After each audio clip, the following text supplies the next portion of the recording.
po si Ricardo Santos, 61 years old. Dati na po akong farmers, matagal na po ako nagsasaka. So kaya halos lahat po ng mga pinopromo na mga gamot, kasi mahilig po ako magsasama sa mga ganon, kaya tinesting ko rin po itong inyong produkto.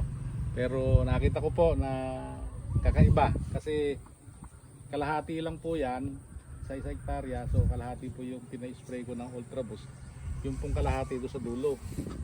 So ano ho nakita nyo difference? Sa So na-applyan ng... mas malalaki po ito kaysa doon. Okay, parang makikita nyo, parang umalon ano po. Opo. Ibig sabihin mas matangkad to, mas verde. matangkad itong mas maberde. Pero sabay lang po tinanim, no? Sabay lang po siyang tinanim. Iisabi niyan, Galing. 436 po siya. Okay, ibig ko sabihin kung ano yung nilagay dyan, Ganon din po doon. dinagdag lang yung Ultra Boost pero mas lumaki at tumangkad at mas Opo. iba talaga epekto. Iba epekto ng Ultra Boost kaysa ron sa, kasi kung ano yung ipinataba dito, ganon din yung pinataba doon eh. Ito nga lang yung mispray ng Ultra Boost. Okay, so sa ngayon, no, anong napapansin nyo sa sa naging taba niya, tangkad, butil o paghingi? Kasi po ang binhi natong inbred to eh, dapat hindi siya ganyan kataas. Kaya lang nang dahil nga po siguro dun sa gamot, Ultra Boost, tumangkad siya. Para nga po siyang hybrid eh. Mhm. Okay, so even if tatay inbreed siya, parang hybrid. Yung taas niya parang yung hybrid. taas, okay. Po ang kasabay niya, tingnan niyo po yung kasabay. Yung kasabay, ayun no, ayun no. Nauna lang Tingnan po, nyo. Ay, mga grabe. 1 week lang po ang Dito kitang-kita. ang istura Opo. talaga. Dito kitang-kita. Halos kasabay po yan, nauna lang kami ng konti. Ang ganda ng effect talaga na Ultra Boost. Ito kasing 5,000 square meter na to, makikita mo siya, para talagang umalon. Tumangkad siya compare sa hindi nalagyan. Galing. Ito po kasi malaki ang pagkaka-late nito. So ibig ko So yun ang sabihin, hindi sila nagkalayo. ito huli itong naitanim eh, no? Pero itong straight na to, kung kayo po ay malapit dito, kitang-kita nyo umalon siya. Parang nagkaroon ng biglang pagbaba. Pero ito po sa kaliwa, kasabay din ng nito. Nauna po ito ng konti itong sa amin. Okay. Kaya lang hala pong kanya ng 1 linggo. Oh, ang laki ng difference. Pero yung kasabay talaga, yun sa dulo. Opo, yun. Alon talaga yun. Okay. So, tatay, ano napansin nyo sa siksikan, sa pagiging green o sa tingin nyo po? Bali po iba po kasi yung parang iba pa yung naging puno dahil talagang kuan lang po yan eh. 40 kilos lang po ata yung bighi niya. Okay. So maliliit po ang tanim niya. Oo. Pero malaki po ang naging pagbuhay. Parang Sibol. hybrid nga. So in short, ang inbreed naging hybrid. Parang ganon. Wow! Wow! Wow! Gusto, no?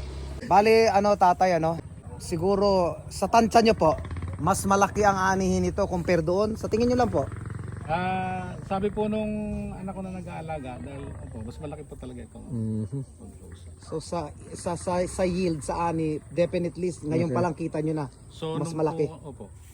As a farmer po, ire-recommend nyo sa mga kasamahan nyo. Ay, opo. Opo. So talagang hindi tayo mapapahiya. Sabi ko nga po sa kapatid ko kasi siya ang susunod na Hindi po kasi ako pirmi ang Okay. naghahalili po kami ng kapatid. Sabi ko, ituloy mo yung yung organic farming para wag ka kumaano yung lupa. So gamitan talaga ng product na prebiotic. Prebiotic. Yan. Dahil iba po kasi ako. So, Kuya Rick, in general po, summary po, ano masasabi nyo sa Ultra Boost? Sa in-apply nyo, sa tagal nyo na nagpa-farm? Kakaiba po siya. Kakaiba ang resulta ng Ultra Boost kaysa sa ibang organic. Pero ako po kasi talagang nag-ano na rin ako ng organic. Ayun, yun ang very good. Okay. Pero nakita nyo kakaiba sa lahat. Meron po siyang pagkakaiba. Okay. Maganda po tatay kasi dyan, sa napansin namin, hindi ho nilalapitan ng mga yung friendly, ang lumalapit yung mga friendly, Opo, mga insekto. mga insekto na friendly. Okay. So, thank you so Okay. much po. Maraming salamat po, Mr. Ricardo Santos. Wow, ito yung sinasabi ni Mang Ricardo na parang nagkaroon ng alon. So, mula dito, tingnan mo sa video, mula rito, papunta dyan, hanggang doon, ito yung nalagyan ng Ultra Boost. kung makikita mo yung tangkad niya, tingnan nyo.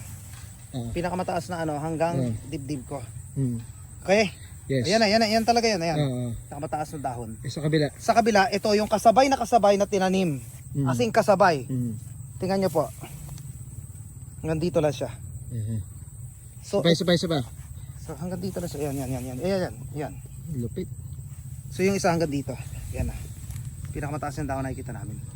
Nakikita mo siya, parang nagkaroon ng alon. Biglang tumaas dito. And according to him, ito ay parehong binhi. Parehong binhi to eh. Parehong inbreed to. Pero ito daw ay naging hybrid. Itong area nito. Kitang-kita mo yung difference. Matindi ang ultra Lalo boost. kapag malapit ka, kitang-kita mo yung tangkad nito dito. Yung inbreed nagiging hybrid. Yan ah.